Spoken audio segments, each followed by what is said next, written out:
Welcome to the Stable Diffusion XL course, where you will go from a beginner who is learning his first prompt to an advanced user who knows how to create your own high-quality AI images using any software that uses Stable Diffusion.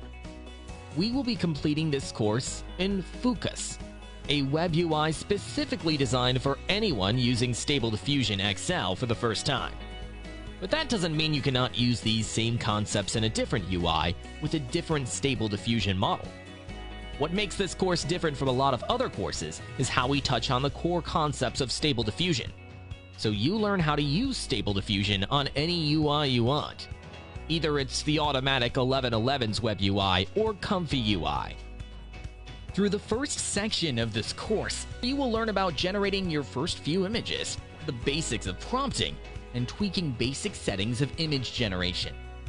In the second section, we will be moving to a bit more advanced stuff, where you'll learn about styles, models, LoRa's, how refiners work, how advanced prompting work, how to control the creativity of Stable Diffusion, and so on. Next, we will be learning about image-to-image generation, where you will learn about image prompting, swapping faces, and using the underlying open pose and canny models to create images out of given poses. In the last section, you will be learning about inpainting, where you will learn how to make your images look real, add extra content to your images, and do some high-quality post-processing. You will be leaving this course as a master in Stable Diffusion XL, who is not limited to a single UI, since the concepts we learn in this course can be used on any future UI or model of Stable Diffusion that is released. So join the course and learn to be a master in Stable Diffusion. So what is Stable Diffusion? Stable Diffusion provides text-to-image generation.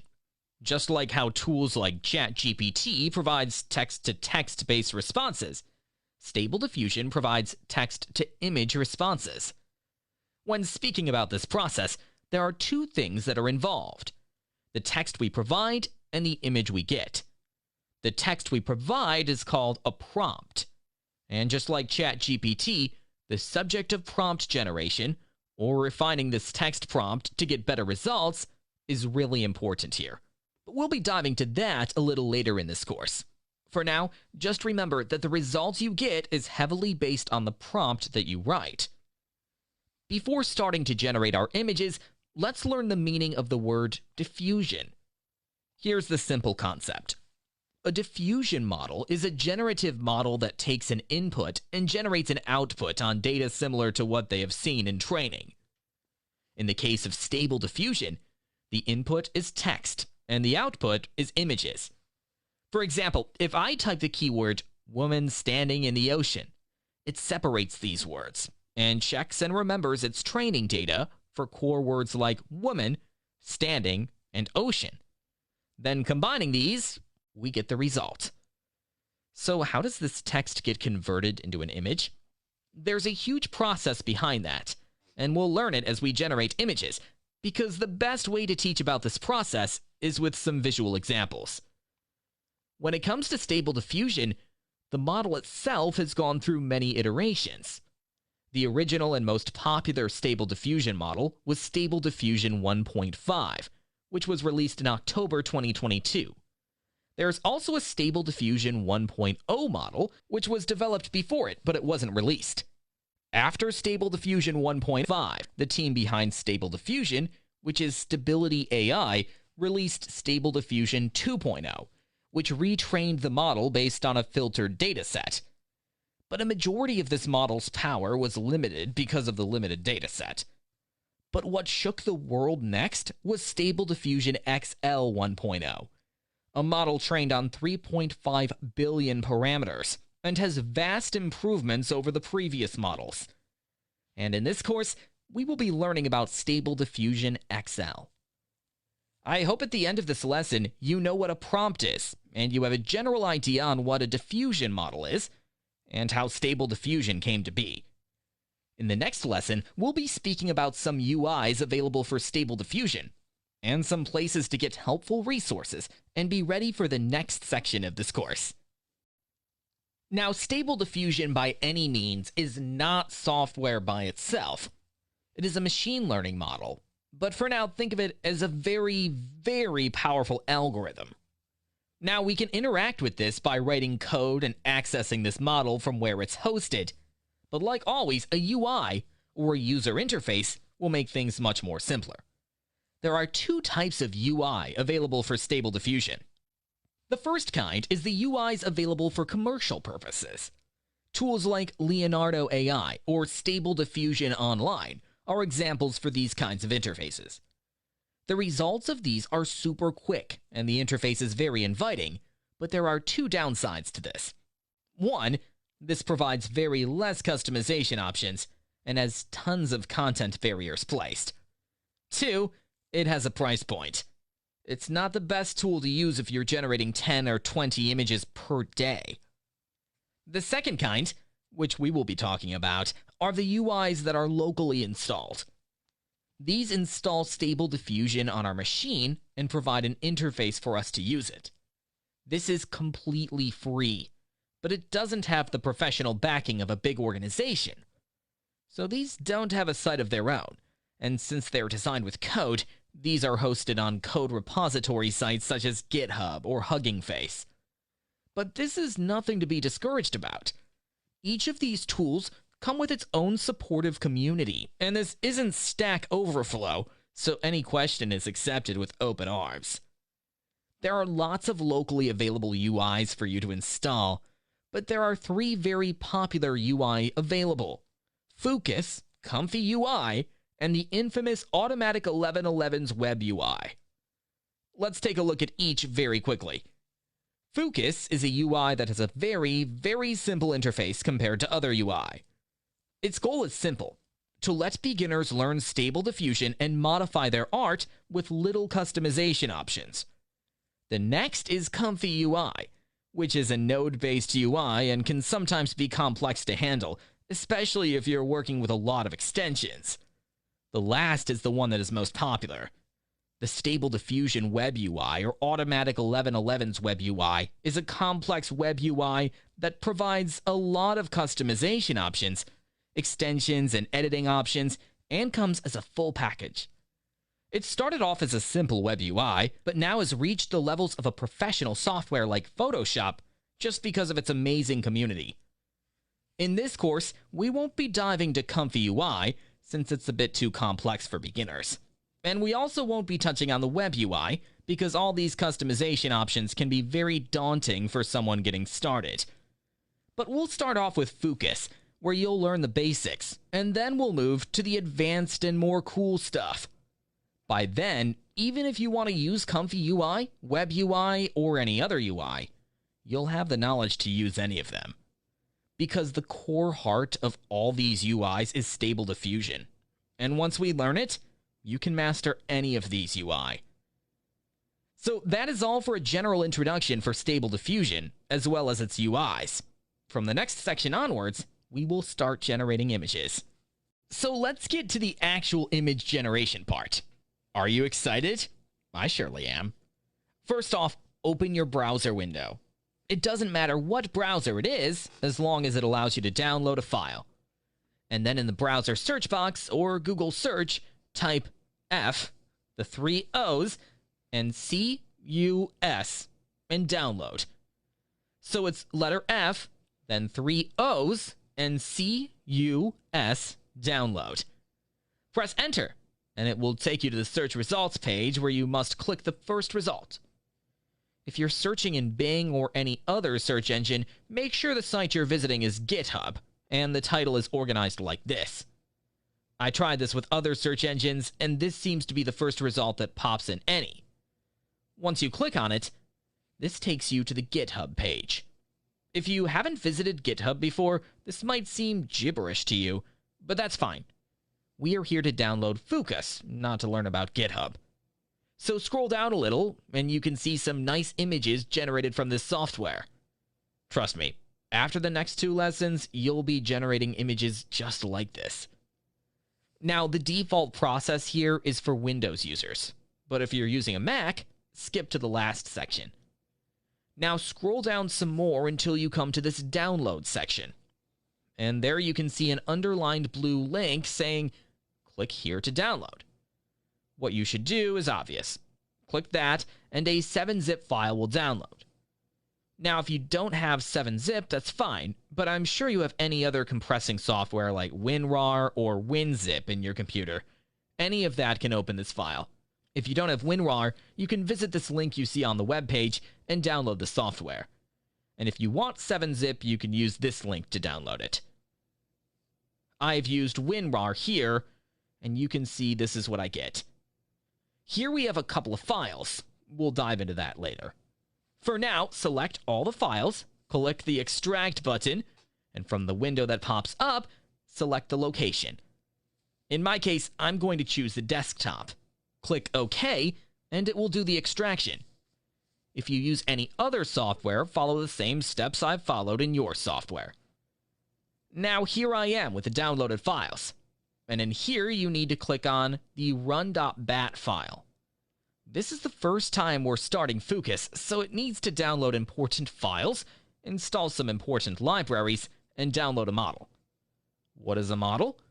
Don't worry, we'll get to that very soon. All you have to do is click this file, and it does everything on its own. This is why I started with this software, because it does all the technical stuff for you. But make sure you have a very good internet connection and enough storage in your computer, since it's going to download some large files. Once all is downloaded, a window like this will pop up in your browser. This is the interface of pocus, and you have your first Stable Diffusion software up and running. Now, if you are a Mac user, the process is a bit different. And I also must warn you that this software isn't tested heavily on the Mac, so if you have a Windows PC, it's best to switch to that. But if you are using this in your Mac, you need to first install a package called Conda. To do this, search for Anaconda and click on the first search result. There you can see we get two options for the download. One is for the Intel chip, and the other is for the M1 and the chips that came afterwards. Click on the version you want, download it, and let the package install. Now create a new folder wherever you want pocus to be installed, and then right-click on it, go to Services, and click on New Terminal at Folder. Clicking it will open up a terminal. After that, you can scroll down in the pocus GitHub page to see the MacBook instructions. It says you need Conda and PyTorch Nightly. We have already installed Conda. To install PyTorch Nightly, Google PyTorch, and then select PyTorch Nightly. Copy the first command you see and paste it on the terminal and press Enter. After that, the rest is simple. See these commands, copy and paste them one by one into your folder, and you will get the same result the Windows user got at the end. With pocus installed, we are ready to get into image generation. In the next lesson, we'll see how you can generate your first image. Hello, we are finally getting to the more exciting part. Probably the first exciting part, since there are so many exciting parts in the future. So you have loaded the UI, and this is pretty much what you get. Small and simple. The big box right here is where your image will be generated. The small box below is where you enter the prompt. Remember what a prompt is? It's the text instruction we provide to the model. And right here is the big Generate button. What it does is pretty obvious. So all is well, and let me write my first prompt for an Audi. Yeah, humans are overrated, so why don't we try cars? Now, you don't have to type the exact prompt I type. Feel free to try out anything you want. Now type your prompt and hit Generate. Now the time it takes for the generation to happen depends on your memory and your video RAM. I'm currently having 32 gigs of RAM and 8 gigs of VGA memory in my 3060 Ti graphics card. With that, it takes about 10 to 15 seconds to generate 2 images. And there's my 2 images. You can see we got a nice car, and the background matches what I typed. Now let's try a person.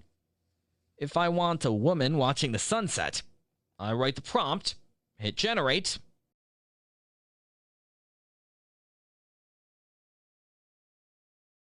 I get this nice portrait of a woman in a sunset. We're just testing our artwork with this one, so don't worry about your prompts. Feel free to try anything. We'll get to prompt generation in the next lesson. Now, if you're feeling annoyed about Focus generating 2 images, you can click on this Advanced tab, and then in this Image Number slider, here, you can change the number to 1. Don't feel scared because of these settings, because we'll be diving into each of them very soon. As a last task, I'm generating an image of a waterfall. This one's simple. I type waterfall, and there you go. A nice picture of a waterfall. Isn't that nice? The task for you in this video is to generate 1 picture of an object, 1 picture of a person, and 1 picture of a scenery. If you did all that, congratulations. You just generated your first few AI-generated images. And if you're transitioning here from a different UI, you can pretty much see how good Focus is at generating great artwork. Now that we know the basics of image generation, it's time we learned about prompting. I'll see you in the next lesson. Prompts are the most important thing in Stable Diffusion. These are the basic building blocks of your final image. Even if you write a bad prompt, you can edit the result using tools like inpainting we speak about in the future. So why is prompting important? Because it can save you hours of hard work. Inpainting or editing your image in Photoshop is not an easy task, even with the tools. But if you write your prompt correctly, you can save hours of photo editing and just sit and watch while your perfect image gets generated. Each prompt needs to have 4 parts to make it perfect. A subject, description of that subject, background, lighting.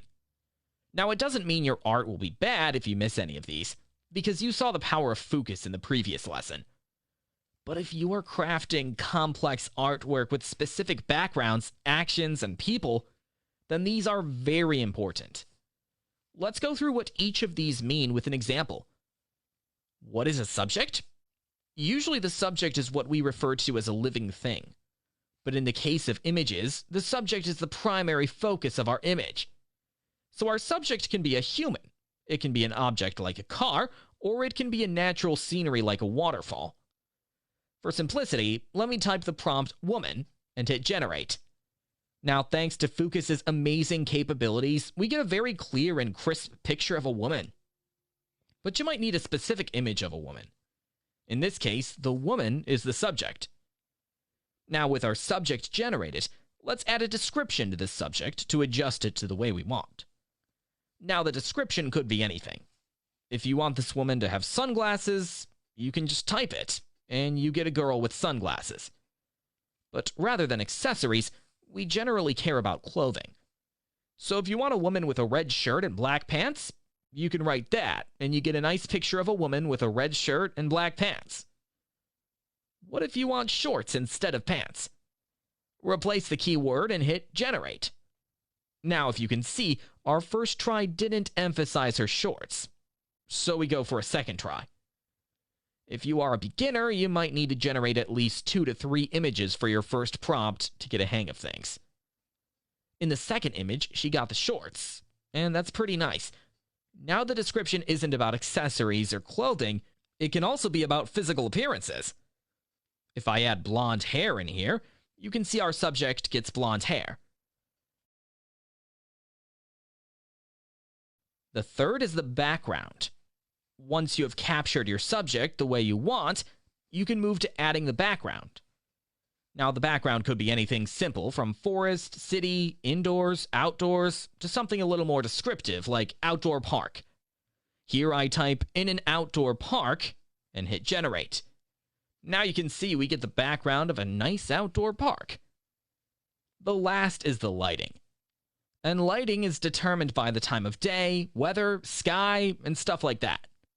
In an image like this, where it's outdoors and sky isn't the main focus, we can write something like sunny day and hit generate to get more light and give the impression that this image happens to be taken on a very sunny day.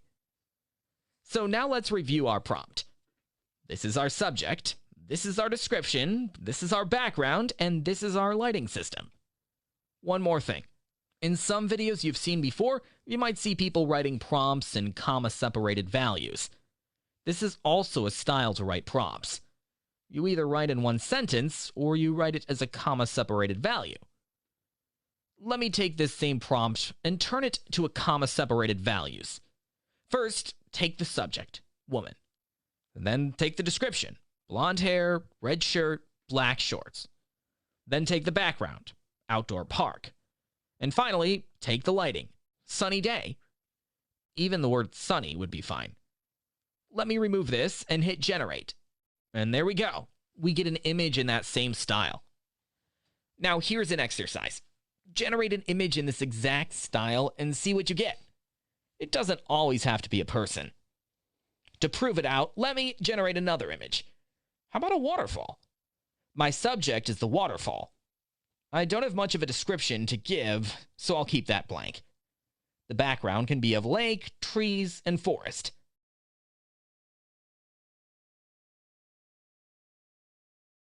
And the lighting would be night. If I hit generate, you can see we get a nice image of a waterfall with lots of trees, a nice lake, and the lighting looks like it's happening in the night. But you might see the clear sky right here. That's simple. Change it from night to night sky, and the sky turns to night, and there you go. Got the lake, got the trees, got the forest, the night sky, and it's really pretty. So that is up for basic prompting. And in the next lesson, we'll talk about decorating your prompt to make it look nicer. See you in the next lesson. We're back into prompting again, and today we will be learning the extra stuff that you add to a prompt. Last time we spoke about the core parts of a prompt, but these are what you add to tune the images to what you want, or in some cases, make the necessary corrections. The parts of a prompt we will be speaking today are adjectives, actions, poses, angles, and finally, expressions. Let me start off with an example. If I type a prompt here following the rules we established in the previous video, and then generate an image, you can see her eyes are a little messed up. We generally want to avoid that so our art doesn't look bad. To do this, we can use a keyword to add some detail to what we want. For example, everybody has an eye color. So if I specify her eye color here, saying blue eyes, and then hit generate, you can see that we get some nice blue eyes for our subject. We are using a simple trick here. By including a specific prompt for eyes, we say to Stable Diffusion, okay, don't ignore our subject's eyes, focus on that too. This blue keyword I included is what we call an adjective. Like that, I can decorate this prompt with adjectives too.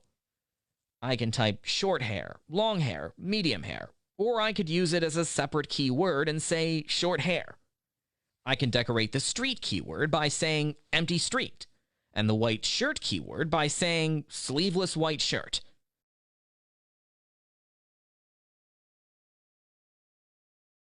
And there's our street, there's our shirt, and there's our cropped hair. Beautiful.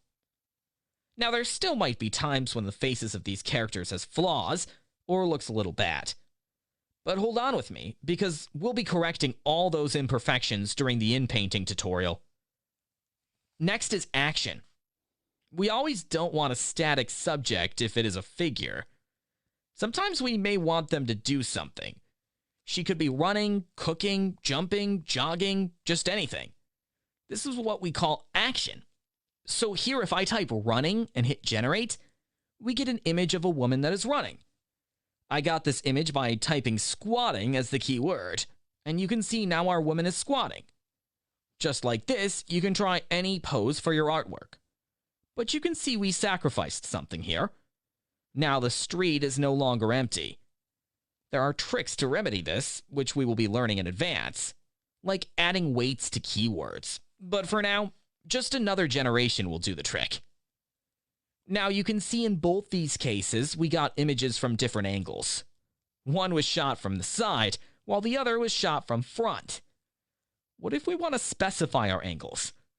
You can specify this by including shot from keyword at the very end. You can say shot from front, shot from back, shot from side, or even words like cowboy shot. If I keep shot from side and hit generate, you can see now our image is generated from the side. Now there's another kind of shot.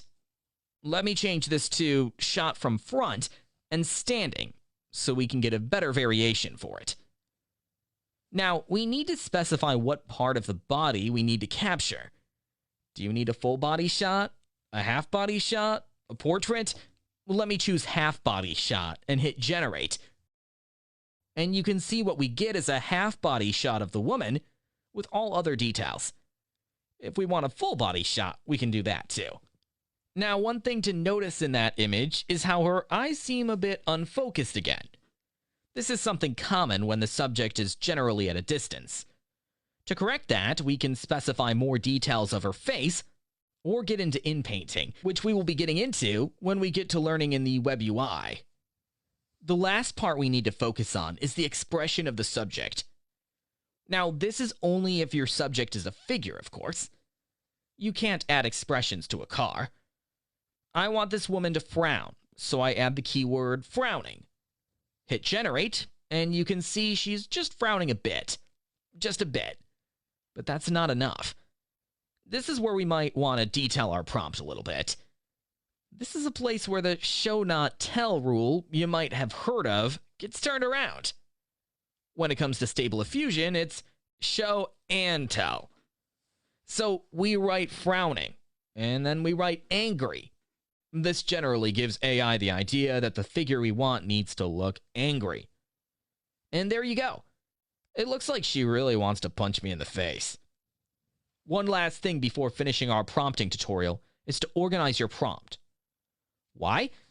Just like how clean code can make any program readable, a clean prompt can be used by anyone to make good art.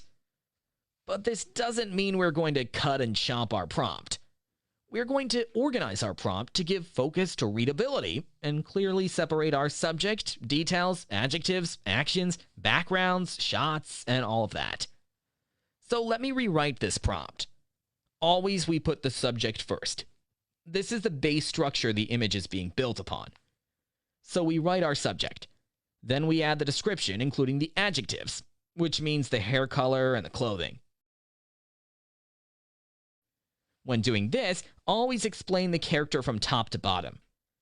Then we add the expression along with the action. Then we move to the background, and finally to the shot.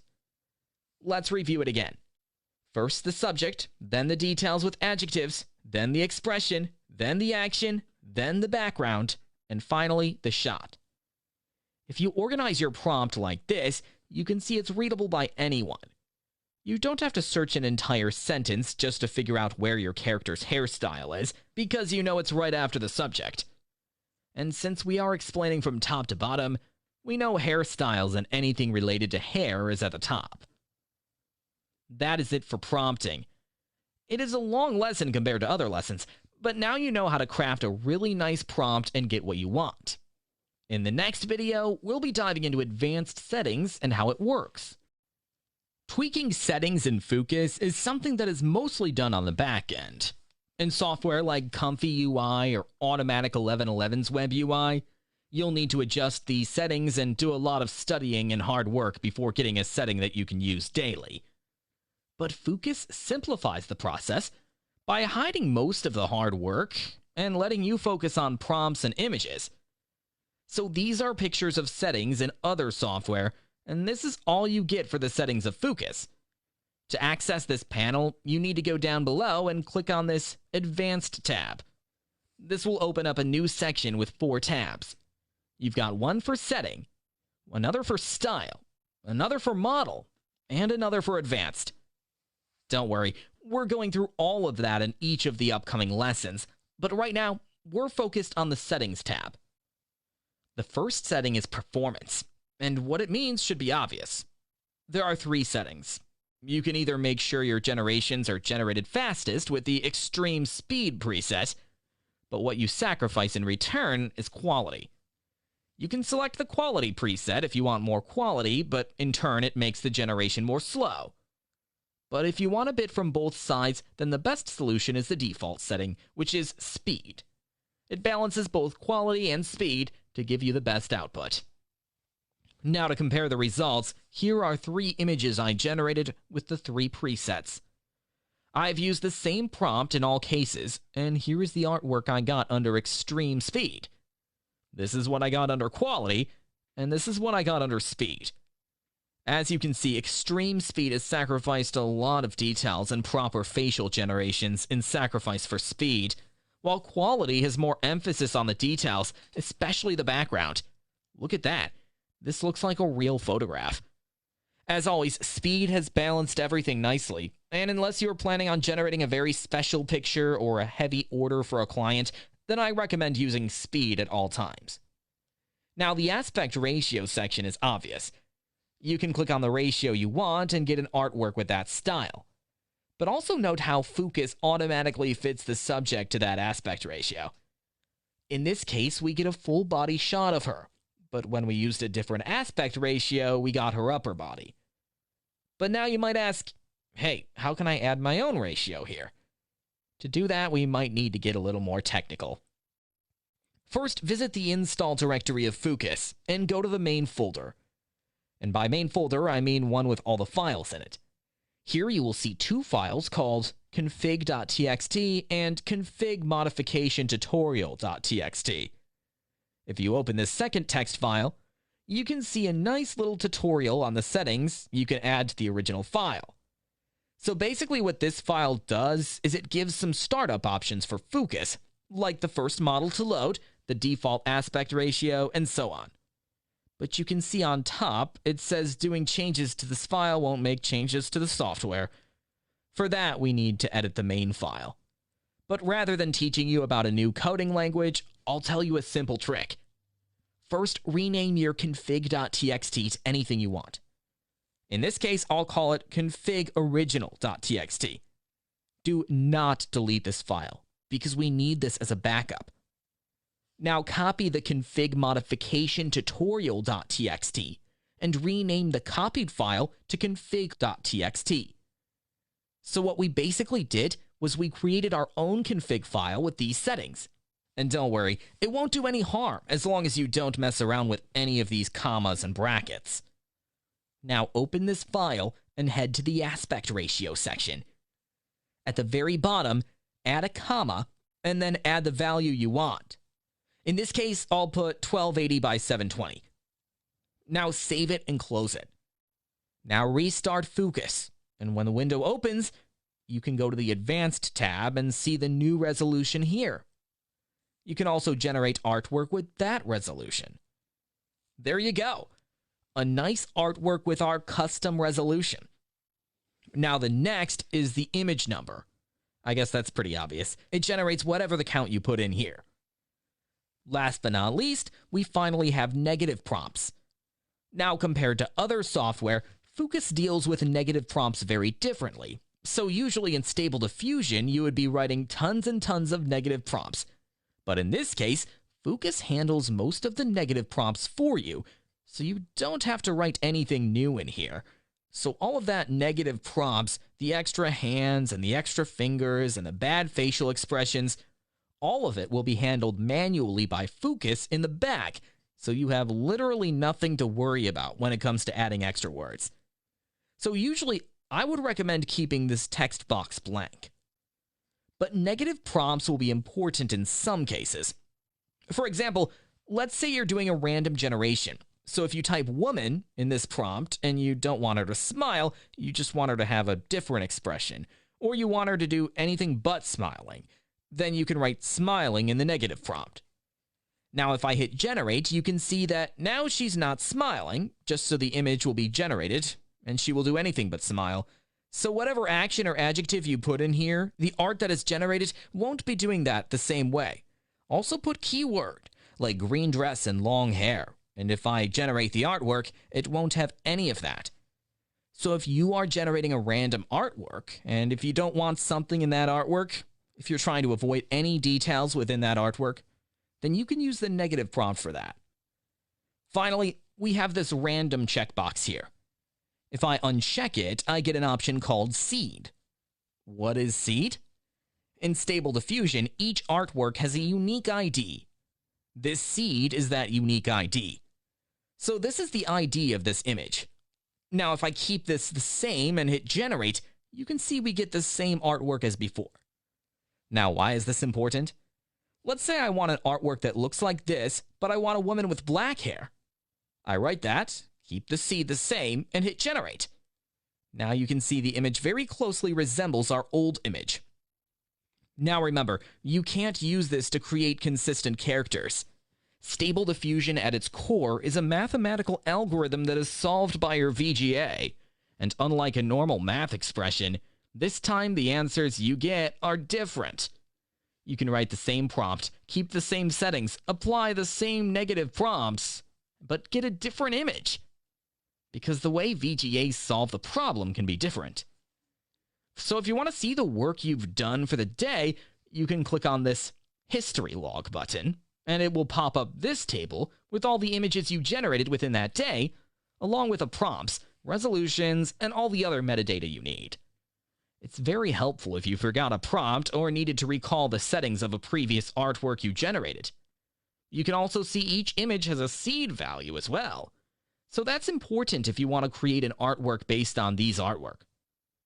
So that's it for the Settings tab, and hopefully now you know how to control the speed of your generation and balance it between speed and quality, how to change the resolution of your artwork, and how to add new resolutions, how to change the image count, how to make sure the details you want are not added to the image, and how to generate an image closely resembling your previous generation. That's it for today, and always feel free to play around with these settings so you can know more, and I'll see you in the next lesson. So far in our course material, we have only covered designing realistic art, but you might be up for some anime art, some comic book artwork, or some dark fantasy art. There are two ways to handle this. One is to change your model. Two is to change your style. What are styles? How do you access it? Well, why don't we start with an example? Now to make things easier for you all, I have already generated two images for the keyword woman. Since this is a style tutorial, I'm not going to write any hard prompts with this. So right now, like all the art we generated before, you might notice this looks realistic. But what if you want an anime-styled image for this? First off, click on the Advanced tab right here, and then go to Style. In this, you can see 3 checkboxes selected, and there are so many clickable checkboxes down below. Now what's selected are the default image styles. These are what makes the images realistic.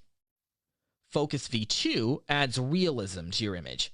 Focus Enhance makes your image more enhanced, and Focus Sharp adds the final touches for your image. Like this, you can see there are plenty of styles down below, and if you take your cursor over it, you can see an example image generated with each style. Now, if you want an anime image, what you should do is to simply deselect all of this and select one of the anime artwork styles. Hit generate and wait a few moments. There you go. We turned real girls into anime girls. How cool is that? If I want to turn them into some Renaissance painting, I select the Renaissance art box and then hit generate. There you go. But what if you don't want Renaissance art in a realistic style? Then you can combine styles too. Remember how 3 checkboxes are checked by default? That's because all the images we generated so far combine these 3 styles. Here you go. Renaissance art in realistic mode. Remember to choose your style based on what you want, and don't forget to combine them for a better output. For example, if you want an avatar for your game character, then you can select pixel art and generate it. But it will give you Minecraft avatars. So you'll have to use either an anime or comic book style in order to get a better looking avatar. In order to know what style matters the most, you can also search for it. For example, if I want games, I'll search for games and get these cool game styles. If I want movies, I get these styles. And if I want photography, I get these photography styles. And if my target is an advertisement, I have these styles, and if my target is a comic, I have these styles. You get the point, right? Search for it, and you'll find it. Now, if you've been watching this so far, you might think, wait, how does this even work? It's pretty simple. Here, Focus uses something called prompt expansion. And this means it takes the prompt you typed and adds some extra keywords for it. But what are those extra keywords? Time to find out. Head to your pocus install directory and click on the main pocus folder. You'll get something like this. Here, go to SDXL styles. In SDXL styles, go to the samples folder. Now you'll see all those cat images we saw before. These are the preview images that we saw. Now go back a level and you'll see these JSON files. Click on one and it will ask you on what software to open it. If you're not a coder, just scroll down and find a notepad. Now you can see some of the styles we've seen before. Remember the SciAnime style? This is the prompt for it. So what pocus does is that it adds the prompt you type here and also adds the rest of these keywords. So if I typed woman, it would add woman in here and add the rest of the keywords. Same goes for the rest of the styles. And that is that for the styles. Feel free to play out with these and select something to match the end product you want. In the next lesson, we'll be finally learning about image prompts, so let's go. In this lesson, we'll be learning about models. You'll learn the concept of a model and how to change, use, and organize model in the pocus web UI. Let's get started. Like always, it's best to start with examples. In your browser window, go to the address bar and type Civit AI. Hit enter and the first result you get will be the Civit AI site. If you scroll down in this site, you can see there are models, art generations, contests, top creators, and many more. This is like an open source community for anyone using Stable Diffusion. It doesn't matter which UI you use. You'll find resources for Stable Diffusion on this site. Now scroll to the top and click on this Models section. Now you can see tons of these cards called models or checkpoints here. So first off, what is a model? A model, or what we call a checkpoint, is a pre-trained Stable Diffusion file that is trained on a specific set of images related to a specific style. You get anime checkpoints, comic book checkpoints, checkpoints for realistic art, fantasy scenery, and many more. So if what we mean by a fantasy model, or fantasy checkpoint, is a Stable Diffusion file trained on a heavy dataset of fantasy images. Now when choosing a model, it is absolutely important to keep track of the version of Stable Diffusion you're using. We're using Stable Diffusion XL, so go to the filters and scroll down. In the base model section, click SDXL 1.0. The models will do a quick reload, and you'll get models for Stable Diffusion XL. You can see the set of models for different styles here. You can also scroll up and apply and filter these by year, so you get the most popular ones. I'm using Dream Shaper XL from here, but feel free to choose anything you want. If I click on the model I want, it takes me to the model page. On the top, I can see example images given by the creator of the model. If I scroll down some more, I can see a description, a comment section for the model, and finally down below, different artwork generated from that model.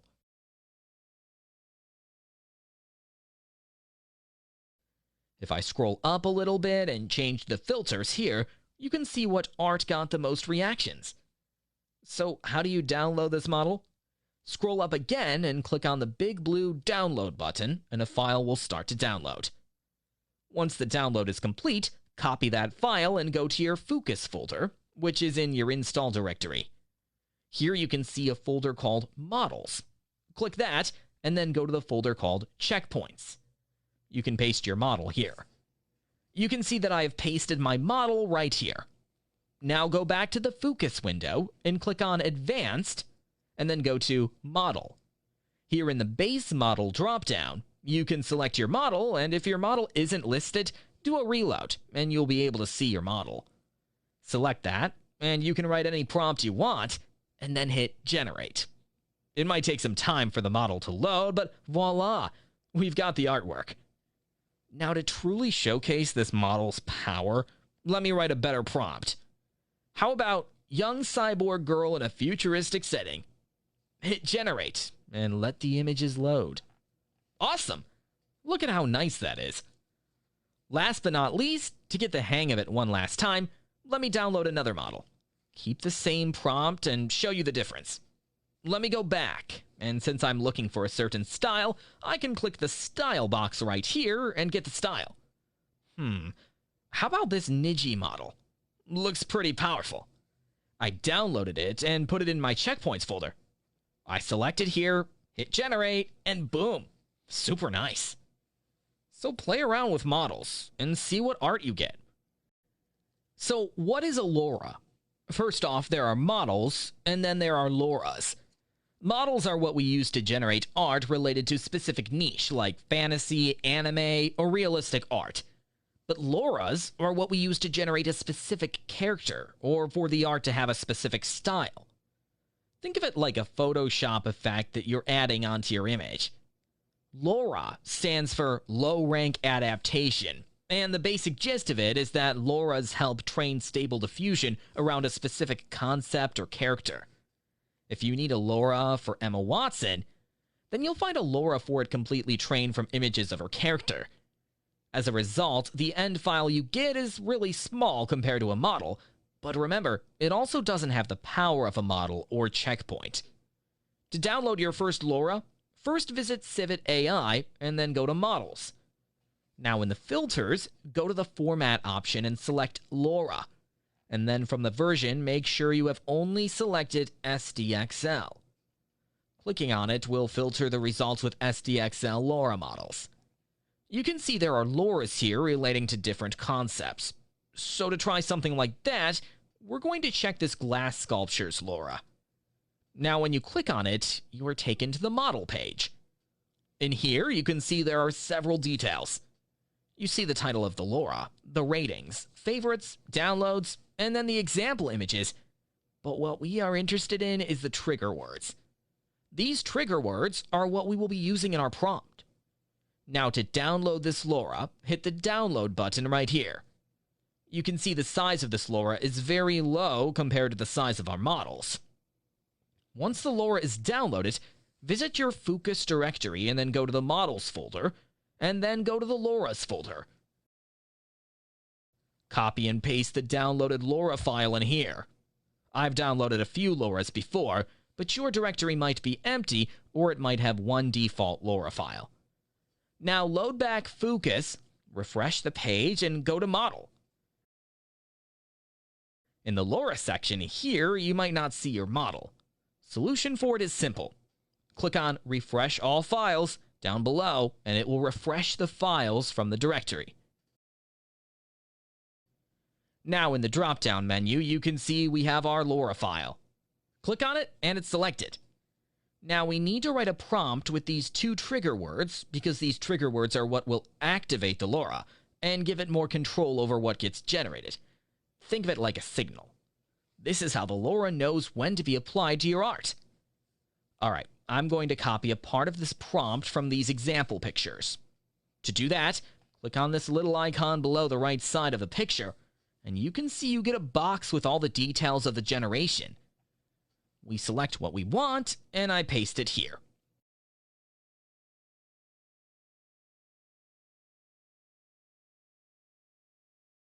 Notice how this has the transparent and translucent keywords. We arrange the weight to 0.6, because if you can see the model description, it says 0.6 works best. This is why reading the description of each model or LoRa is very important. Now I hit generate. And you can see I got two beautiful images of glass sculptures.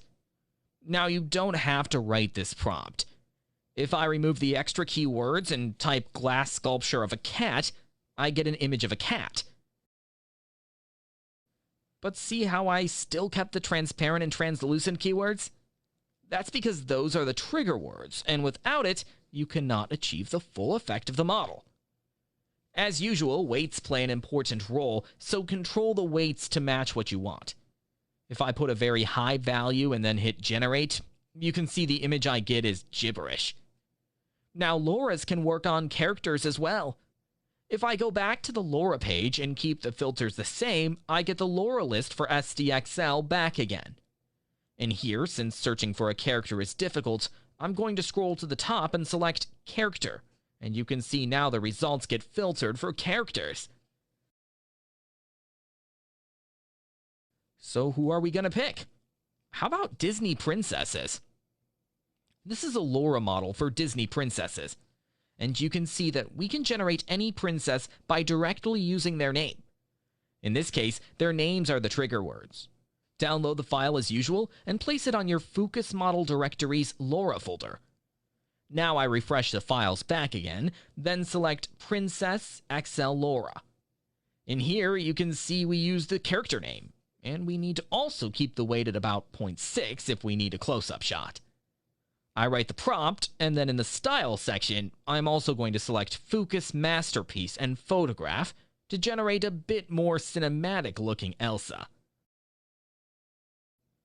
Hit Generate, and boom! There you go! Now to show you the difference, let me open this image separately, and then remove this LoRa and hit Generate again. This time we get a realistic image with a girl who doesn't look like Elsa at all. This is the power of having a LoRa. It can blend the images to match what we need. You can see there is a huge difference between these two pictures. Last but not least, you can also combine LoRa's. If I select my Princess LoRa for the first LoRa and the Glass LoRa for the second LoRa, and then change the prompt by adding both trigger words,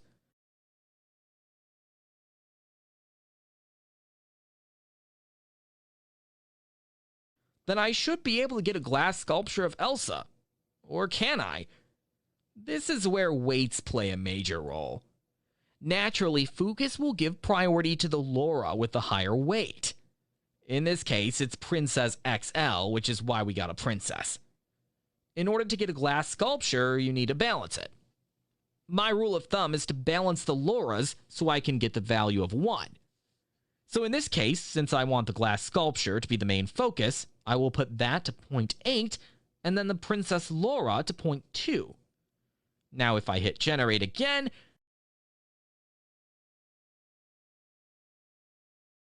you can see I get a nice glass sculpture LoRa of Elsa. If you want this to look more Elsa, you can change the weights to 0.3 and 0.7 or 0.4 and 0.6. But always make sure the final value adds up to 1 so you can get a proper balance between LoRa's. That's it for today's lesson. And in this lesson you learned about LoRa's, where to and how to download them, how to generate artwork with LoRa's, and how to mix LoRa's. In the next video, we will be speaking about refiners. That's it for this lesson, and I'll see you all in the next lesson. Today we'll be speaking about refiners. Now, I've been holding off this topic for a little time because refiners is a bit controversial, especially when it comes to the usage in Focus, a software that automatically does a lot in the back end to make the art much better. So what is a refiner? Remember in the beginning of this course when we first spoke about image generation? We learned the process of image generation in Stable Diffusion. You first create an image with noise, and then denoise it along with each step. This is exactly what the refiner does. But instead of just denoising, it also adds a lot of details to the picture. It takes a half-baked picture with noise, then acts as a denoiser by removing that noise, and then making it more refined and gradually creating a better picture. But this can always lead to either better details or some details missing from the picture.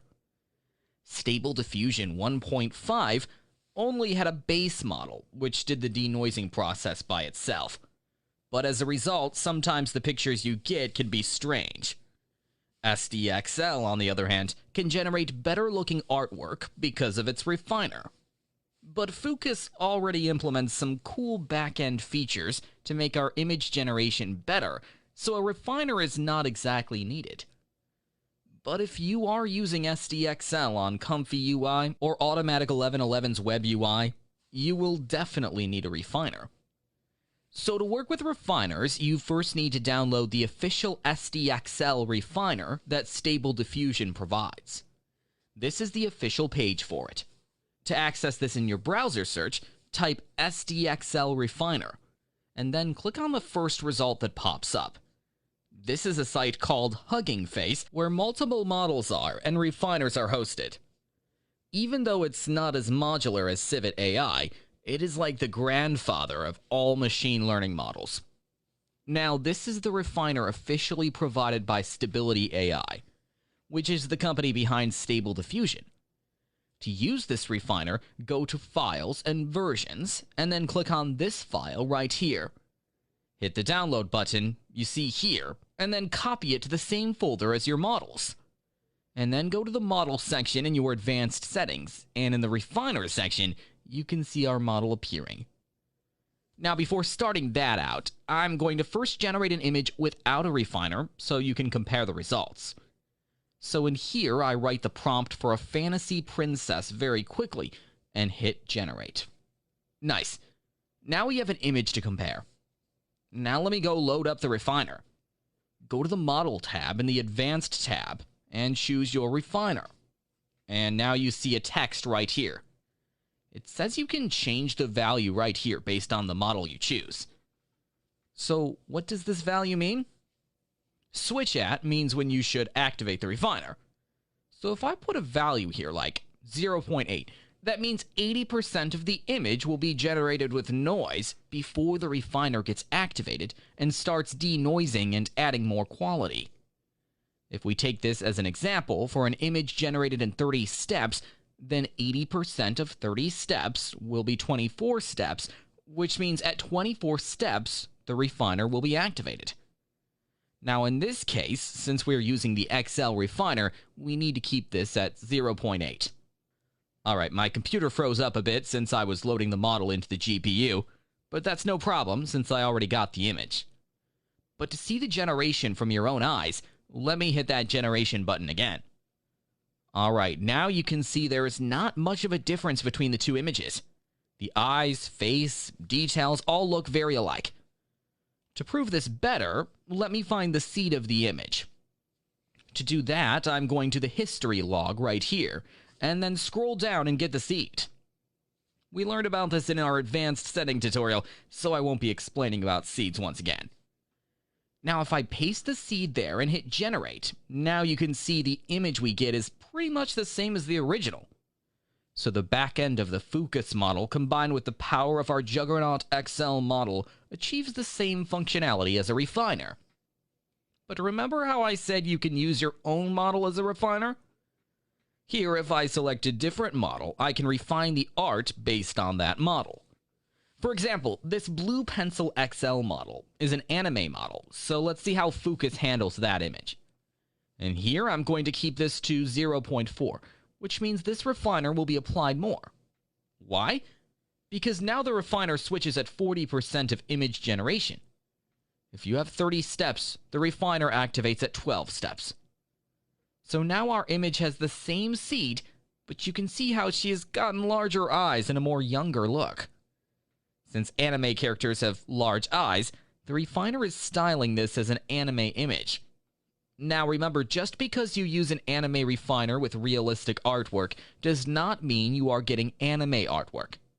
No matter what you do, the base artwork is still realistic. So taking the refiner to a higher level will obviously give it the same output. Now if you have used Stable Diffusion 1.5, feel free to load your SD 1.5 models here too.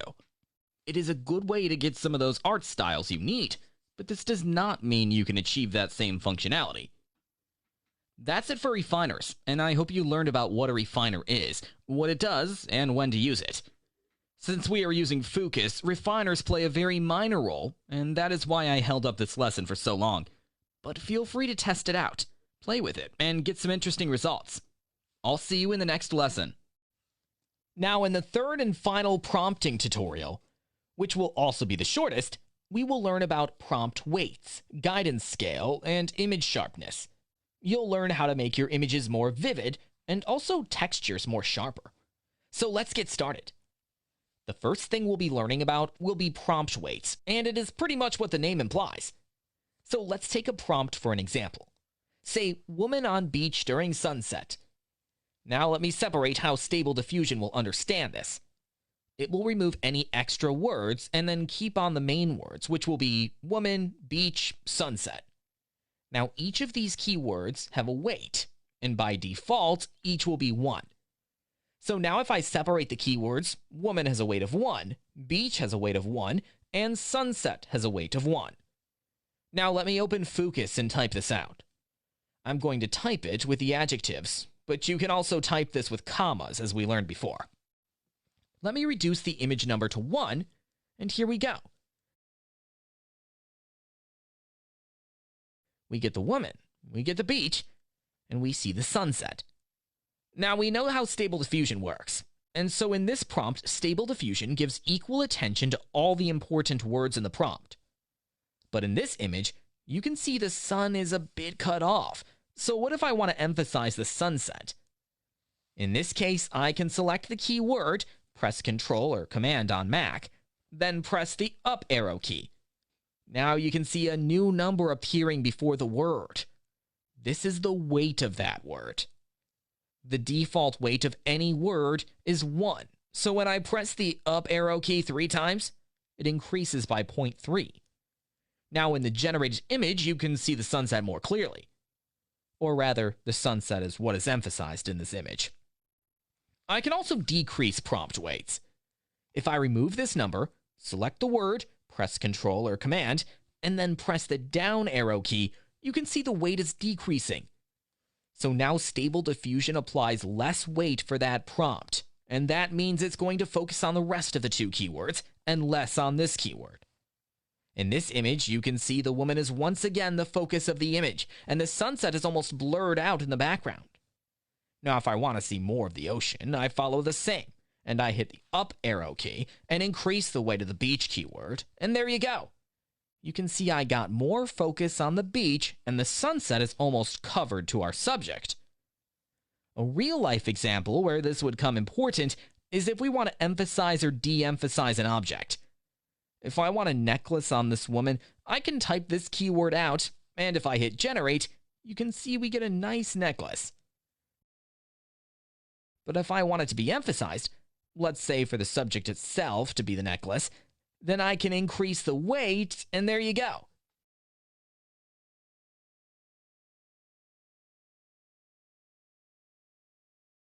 Now the necklace is the main focus of the image.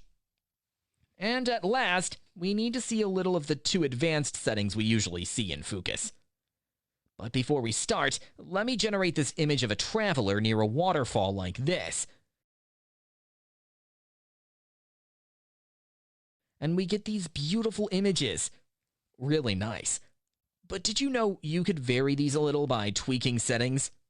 For that, let me click on the Advanced tab, go to Advanced again, and you can see 2 settings. One is called Guidance Scale, and the other is Image Sharpness.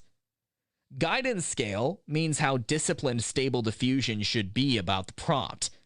So for example, a higher value means it's going to be more artistic, take more liberty, adding variations, and making it more cleaner and vivid. So if I increase this to 7, reduce the image count to 1, and hit generate, you can see now we get a more vivid image with lots of details, but there is a downside. As you can see, the trees now grow over rocks, the waterfall has these strange waves, and there are some really bad places in this image.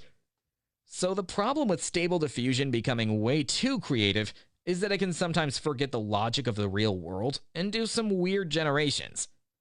A higher value like 26 gives me an even more crazy image. Now it's way too vivid.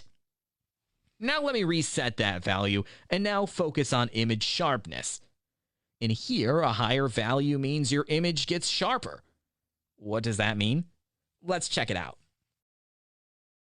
So in here you can see the edges of this image like the waterfall and the trees got sharper, and you kind of tend to notice the background details more. Even a higher image sharpness means the details are more emphasized.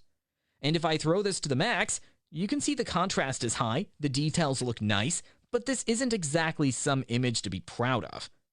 But one real scenario where something like this would be useful is when handling styles. For example, if I select an anime style then hit generate, you can see the image kind of becomes like a water cooler painting. And shifting the guidance and sharpness a little would make it a bit more balanced. Now don't worry about her face, because we know what to do in cases like these. You can go give details about the traveler, such as the hair color, where she stands, the camera angle, and all that. But what you should focus on is how these settings made the image more vivid. Now, if I keep the settings the same and generate a cinematic picture,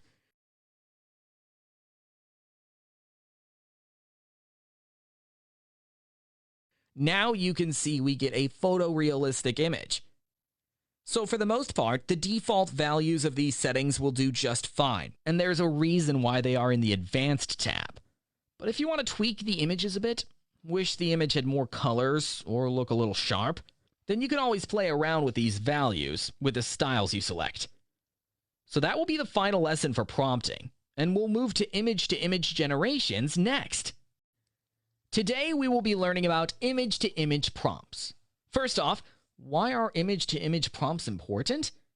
Because there are some ideas that we can express with words and others that we cannot. Since we've developed an obsession with waterfalls during this course, take a look at this picture. Right here, we've got a beautiful picture of a waterfall in Iceland. Now, if you tell me to write a prompt for this picture, I'll probably write waterfall, daytime, rocks, moss, or some stuff like that. But does that prompt do justice to this picture? Does it explain the small details of this picture? Cases like these are when image-to-image prompts come into play. Now to get started, first load up your pocus window, and now without typing any prompt, click on Input Image. Now there are two ways we could approach this, so let me first describe the easy way. Click on the Describe tab and then load your image in here. Now in the content type, select Photograph. If you're using an anime or cartoon image, make sure to click Art and Anime. Now click on Describe this image into prompt. If this is your first time using it, it's going to take some time since it's going to download a captioning model. It is about 800 megabytes, so free some storage and make sure you have a good network connection. Now you can see it describes what it sees in the image. Once the prompt is loaded, you can hit Generate. There you go, a nice picture of a waterfall. But you can see it's still missing a few details and looks a little different compared to our original image. In this case, you can use Image Prompt. Click on the Image Prompt tab and then keep the prompt simple. In this case, I keep Waterfall. Select the first image for the first square, and now hit Generate again. Now you can see the two images look very close to the original image. See the rocks? See the two sections of the waterfall? You can see it resembles it closely. But what if you need more? What if you need it to look very closer to the image? This is where the weights come into play. Click on the Advanced tab and you can see several options. We'll discuss these later, but for now we need to speak about Image Prompt. In here you can see two values called Stop At and Wait. Stop At determines where the image sampling should end. Think of it as how many details will be extracted from the image. The Wait determines how much weight of it will be put into the prompt. What you see here is the default values.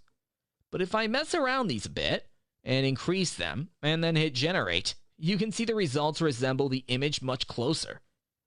If you feel like this image is stretched, that's because our prompt image's aspect ratio is different from the aspect ratio of our generation. To change that, first go to the Advanced tab and then change the aspect ratio to match your image. Hit Generate again, and you can see how close the images are. Pocus's capabilities don't stop there. It provides much more power in terms of image prompting. For example, did you know you can combine two images, or even four, and get something to match both the prompts? Now I've reloaded the UI, and in this first box I'm going to load a prompt for a celebrity on the red carpet. And for the second image, I'm going to load a fantasy warrior. Now I'm going to go to the Advanced tab and change the aspect ratio to match the first image. In my prompt box, I'm going to type fantasy warrior in red carpet. If I hit Generate, you can see it generates a woman walking on the red carpet, but also with this fantasy setting. If you check the images, you can see what they have extracted.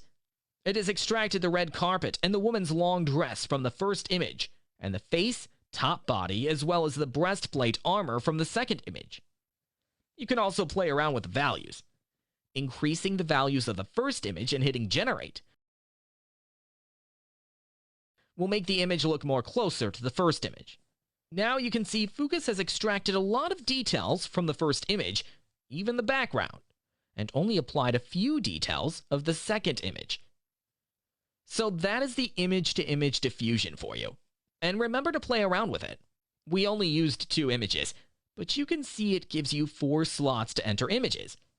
Enter more images, play around with the weights, and see the results. In the next few videos, we will be learning about what these other checkboxes mean. See you in the next lesson. Today we will be learning about face swap. Now, one thing you need to remember is even though this tool is called face swap, it isn't going to generate your image and swap its face. If that's what you're looking for, you will need to use a tool like Roop. Pocus's process is much different. While generating the image, it will try to capture the face details of the image we provided, and then make the face of that image look like it. So rather than a direct face swap, you can see a resemblance to the original image. So in my UI, let me click Input Image. And then for the first image, I'm going to load a picture of Emma Watson. And then for the second, a picture of a fantasy warrior. I'm going to type fantasy warrior to the prompt. And then I'm going to scroll down below. And from these options for the first image, I'm going to select face swap. You can see the values change automatically.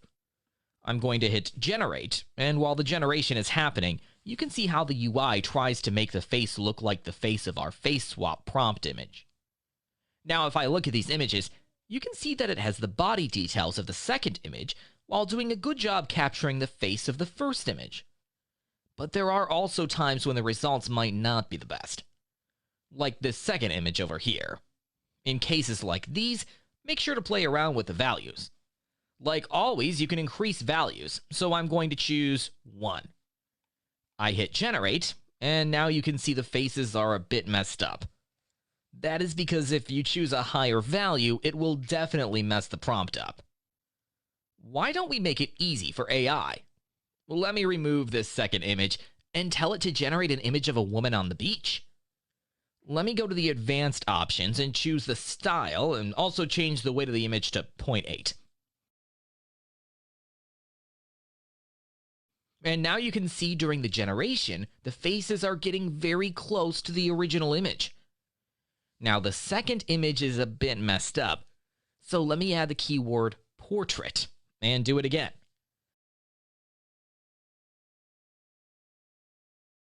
Alright, this time the results look a little better, with the faces resembling close to the original image we provided. Rather than with celebrities, this works very well with AI-generated images. So if you load up an AI-generated image of a fantasy warrior, and then type woman at beach, portrait, change the settings, you can see the generated images resemble the prompt image very closely. Look, she even has this jewel in her forehead. So that's it for the face swap model, and always remember to play around with the weights so you can get the best results. Let's meet again in our next lesson. Today we will be learning about Pyrocanny and CPDS, which is one of the most important image-to-image generation tools available. So far we've seen what image prompts could do, and we've also played around with the weights. But what if you want that exact pose of the image, or that exact figure at the same spot, but with some details added? This is where Pyrocanny and CPDS come in. So let me start off with a simple image. Right now I'm going to load the image of a woman who is raising both her hands. Then I go to Advanced and select the Pyrocanny option. Now let me type a prompt for a man raising a hand and hit generate. Now remember, if this is your first time using this model, then it will download the model from Hugging Face, and it will take a little time. Now let's see what we get. You can see that our picture has the same pose as the original picture, and looks like an exact copy of the figure, except for a change in a few details. This is the magic of Pyrocanny. It can take your base image and replicate it exactly the way it is, with details. Before I dive into the details, let me do it again with a second image loaded here.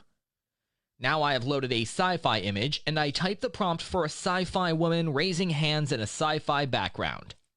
I hit generate, and there we go.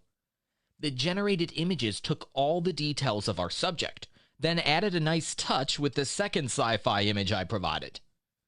Of course, you can control the weights and get one or the other, but we've already learned about that in our previous lesson. Now, how does this magic happen? How does Pyrocanny actually do it?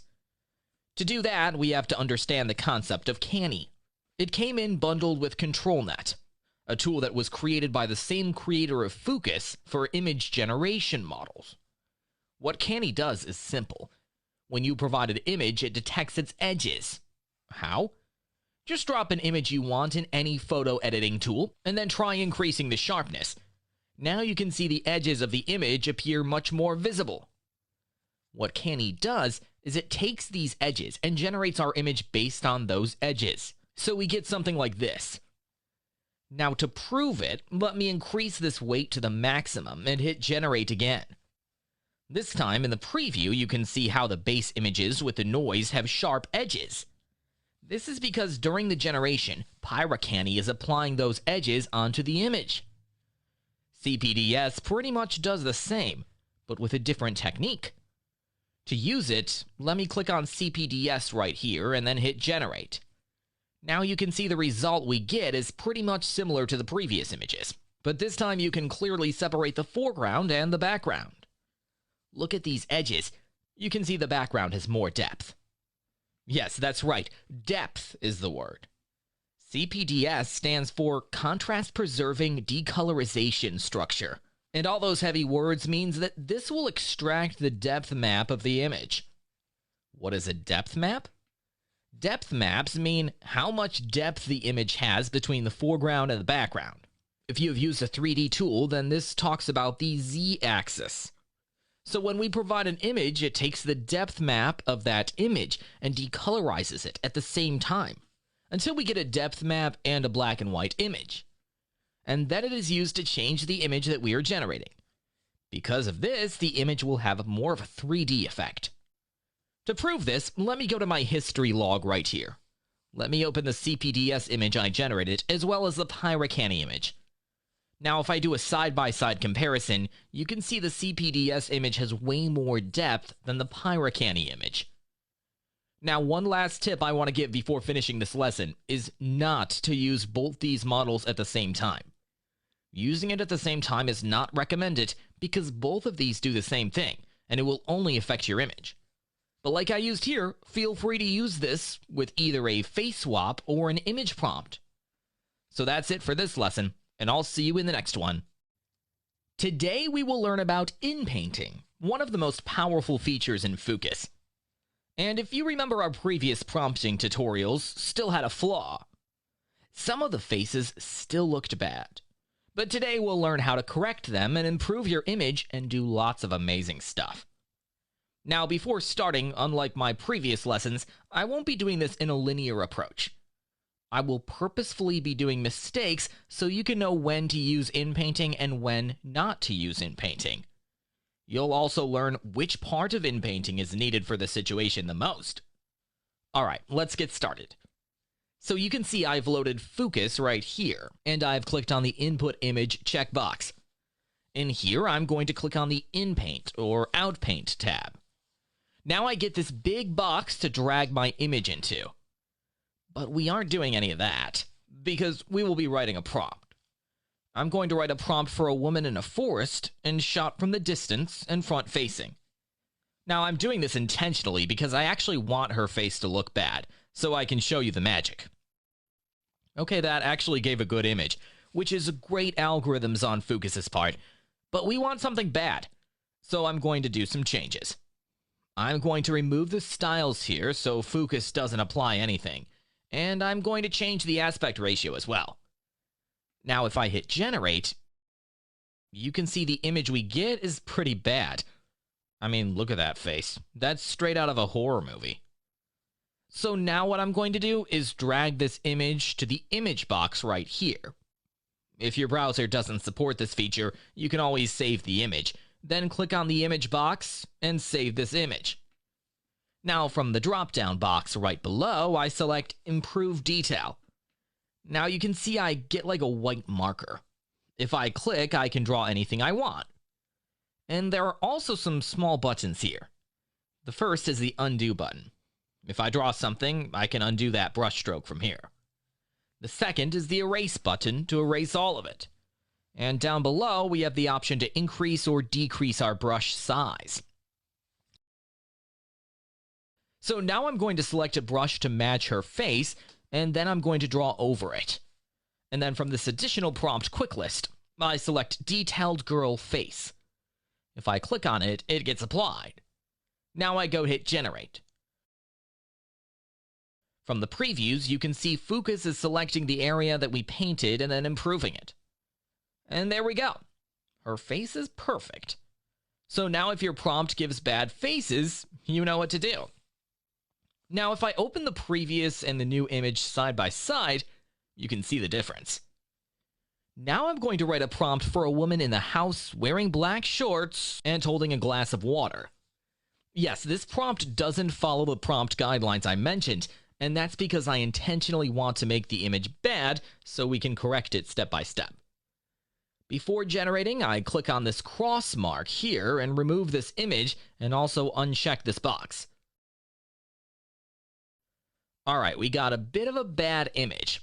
You can see her face is bad, hands are bad, and there's a strange glass of water.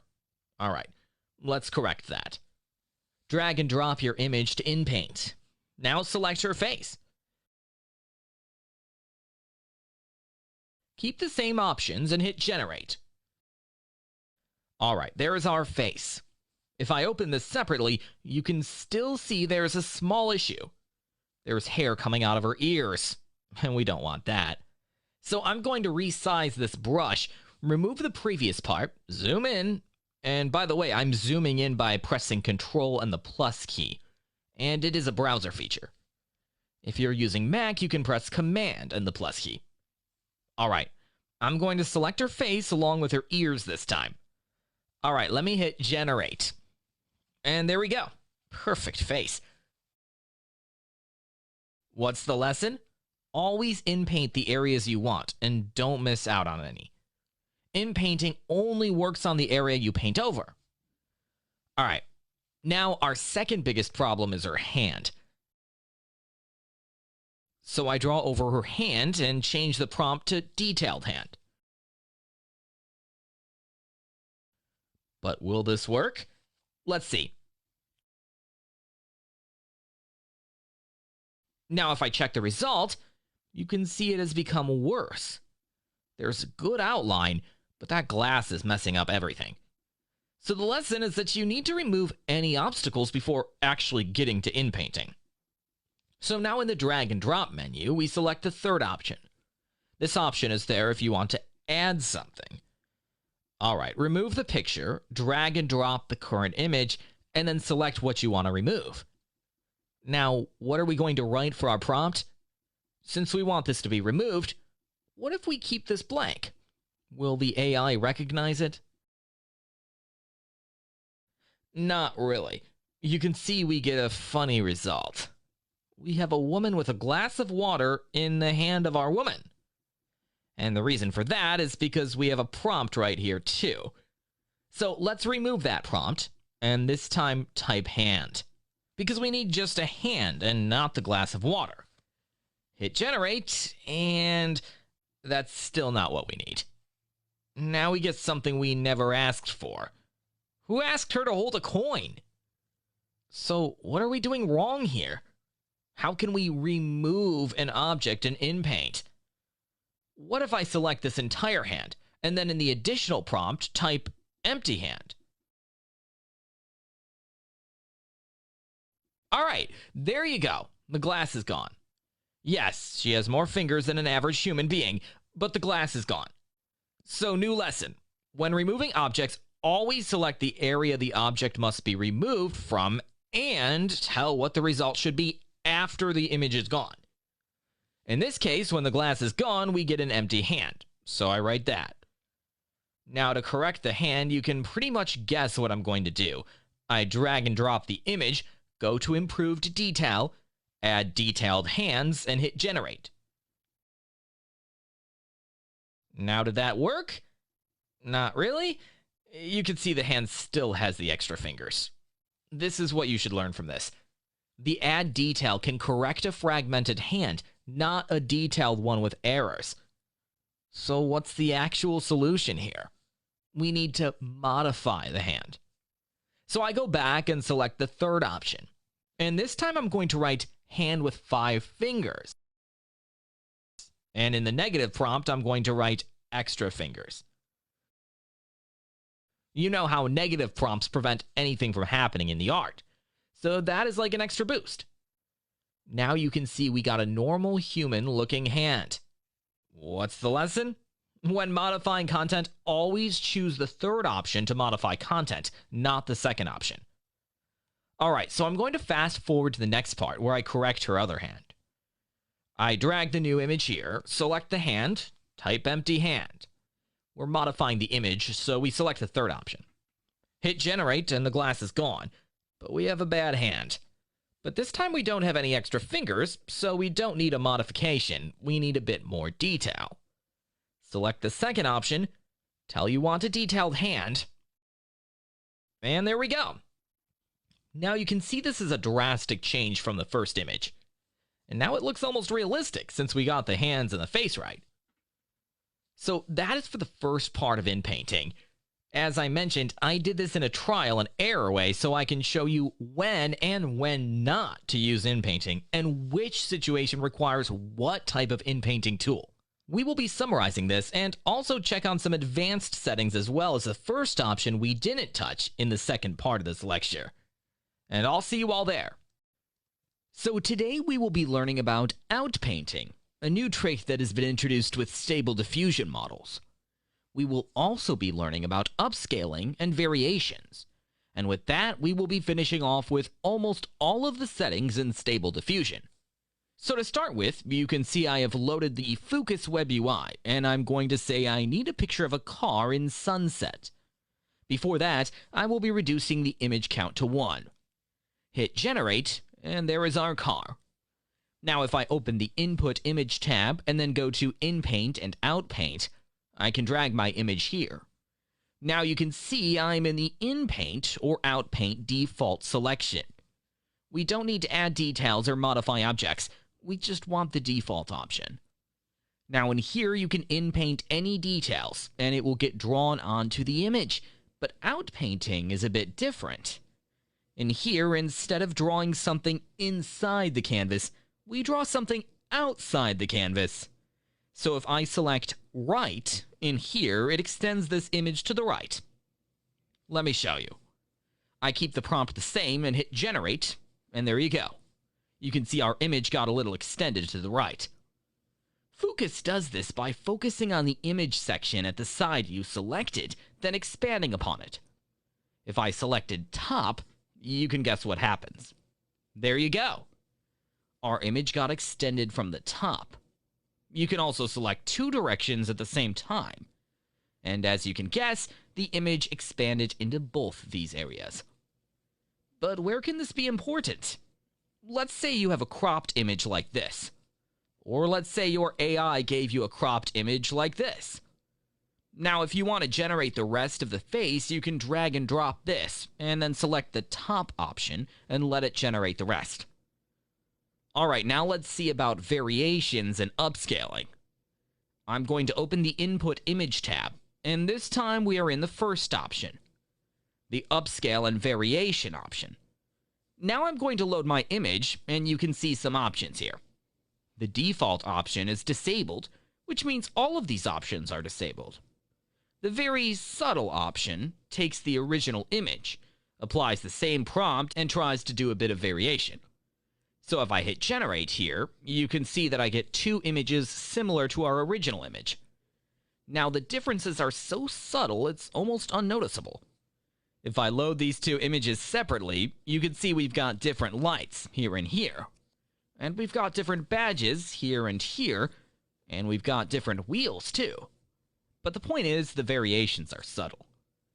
Now if I go select the very strong option, you can see what we get is a completely different image. The angles are different, the lights are different, the wheels are different, the shape of the car is different, but you can see the red color of the car, the sunset, and even the texture of the road and the surroundings are maintained. This is very obvious if you generate a human character. If I generate a cyberpunk woman, right here, you can see we get a nice generation. Now dragging and dropping it here and selecting a strong variation gives me this. You can see her hair color and costume details are very close, but the face, hairstyle, and some other minor details are different. You can also type a prompt to go with the variation, but remember that makes the variation far more strong. Now you can see we don't even have the same hair color, but we get some futuristic sunglasses. What variations do is they take the original image, extracts its details, and then applies the prompt. So if the prompt is different, the image tends to vary more. Upscaling is very much the same. You can drag the image and select an upscale option from here. Now upscaling means you increase the dimensions of the image. But unlike your regular MS Paint upscaling, this time the image is upscaled without the quality being compromised. You can see I get 3 options: upscale by 1.5, upscale by 2, or upscale by 2 with the fast setting. I select 1.5 and hit generate. Now what this does is that it upscales each dimension by 1.5. So if I have a 100 by 100 image, it turns it into a 150 by 150 image. A 2x upscale turns this into a 200 by 200 image. So if I upscale this image, you can see my original dimensions is this, and now since I selected the 1.5 option, it has multiplied all values by 1.5. So that is up for upscale and variations. In the next lesson, we will be doing a final revision on all the concepts learned in this course. Thanks for watching, and I'll see you in the next lesson. Welcome to the final lesson in our course about learning Stable Diffusion XL with Pocus. In this tutorial, we won't be learning anything new, but we will go over a final revision of some of the concepts we've discussed, and give a practical overview on how the actual process works. You can watch this tutorial from beginning to end and get an idea, or you can follow what I do, and then change the workflow according to the output you get. Okay, we will be doing 2 jobs, and we will try to revise many important concepts between those 2 jobs. Job number 1. I need a picture of a red-haired woman with freckles on her face and earrings, wearing a crop top and adjusting her hair. The scene happens outside on a sunny day, and she should be smiling while doing it. And just her upper body would be enough. Now, if you were to get this request, how would you handle it? First, we start with the prompt. If you're following me, you can pause the video right now and try to craft the prompt from what we have learned. Alright, let me write the prompt. First, the subject, then her appearance with adjectives. This is where we'll also include the freckles and clothing. And then her expression, then the action, then the background and time of the day, and finally, the angle. Now you can see this prompt clearly follows all the rules we learned in the prompting lecture. Alright, let me generate this. Alright, I got 2 pictures. Very nice. First, she isn't adjusting her hair, and 2, she has a bit too much freckles on her face. See right here there are too much freckles. So what do? We can either in-paint or play with prompt weights. Let's try the second option.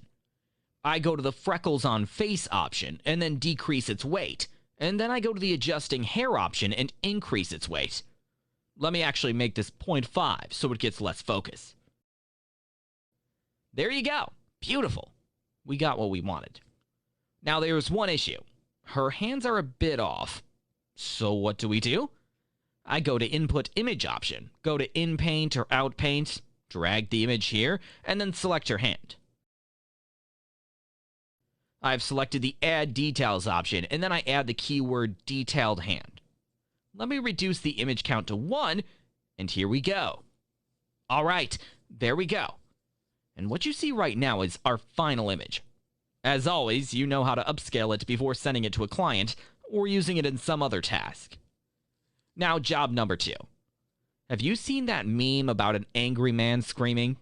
I need that, but in anime style, but also a bit futuristic and cyberpunk. How do I approach this? First, I type the prompt in the sentence style, which is angry man screaming. Then I go to advanced, deselect this, and select the anime style so I get an anime style version. Then I go to the image prompt option and drag and drop the image of an angry man screaming. The reason we are doing this is so we can get the exact posture. Click Advanced, select the Pyrocani option, and hit Generate. Why did we select Pyrocani? Because we need the exact posture, and it can do the job well. Great! This first image has issues with the eyes, but this second image does it so better. Now we move to step 2. We need a cyberpunk setting too. So I'm going to add the keyword cyberpunk background to the prompt, and then I will load this cyberpunk image to the second image prompt.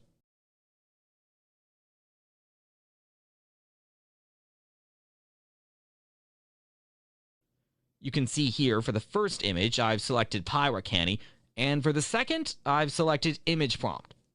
Why? Because we want our image to be based on the first image with a little inspiration from the second. Awesome. You can see we got a little overlay from the image as well, but I need this to be a little more cyberpunk, so I increase the weight of the second image. Hit Generate.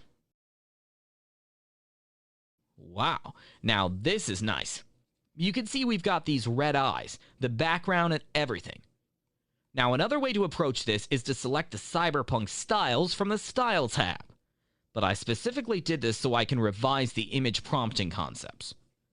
Now if, let's say, I need a few more images like this, instead of regenerating multiple images, I will drag the image I want to the Upscale and Variation tab, and then select the High Variation option and hit Generate. And there we go. Now the reason this is a bit realistic is because we got the realistic version of this image. But you can always select the anime version and get images like this too. Alright, third and final job. I need this picture of Emma Watson, but in a more illustrative style. Now for that I can go select what the optimal style is, but a better option would be to choose a model that can do illustrations really well. Right here, I have loaded the Anima Pencil XL model. A model really good for anime mixed illustrative generations. By now, you know how to load a model. You can download it from Civit AI and then place it in the checkpoints folder that is in your pocus folder. With that base model selected, I go and load my image right here. Now I type the prompt, which is a simple one. One girl smiling. Since we are providing an image prompt, and I'm about to do something later, I'm going to keep the prompt simple. And there we go. It's a half anime, half 3D type illustration. But I need her face to look a bit more like Emma Watson. So I load the image again, and this time I select the face swap option. But I'm also going to apply a little extra force here as well. I'm going to select a Laura of Emma Watson. How did I get this? Going to Civit AI and then searching for Emma Watson Lauras, and then filtering out the results, I've downloaded this Emma Watson Laura, which is trained on her images. You can see I've selected that on the Laura tab, and now I hit Generate. There you go. Now that looks much closer. But can you see the mistake I've done here? Yes, you guessed it right. I have not included the trigger word. If I include it and hit Generate again, you can see I get a very nice image that looks closer to Emma Watson. So in this final lesson of this course, we revised about prompting techniques, prompt weights, in-painting, image prompts, Pyrocani models, variations, models, Lauras, and face swapping. I always wanted to keep this to the last so I can give a practical example of how these workflows connect and how you can use these techniques one after the other to create very quality images. I hope you learned something from this course. And if you did, please don't forget to rate this and recommend it to anyone who is new to learning AI. If you felt like I missed something, need this course updated, or need to explain some concepts further, Let me know that as well. Finally, if you want to see more tutorials like this, you can visit my YouTube channel called The AI Outline, which has a lot of great tutorials like this, which are more suited towards advanced users. But now that you know the basics, you are already an advanced user. Alright, thanks for sticking with me till the end of the course, and I hope you can be a very successful AI artist. Sayonara.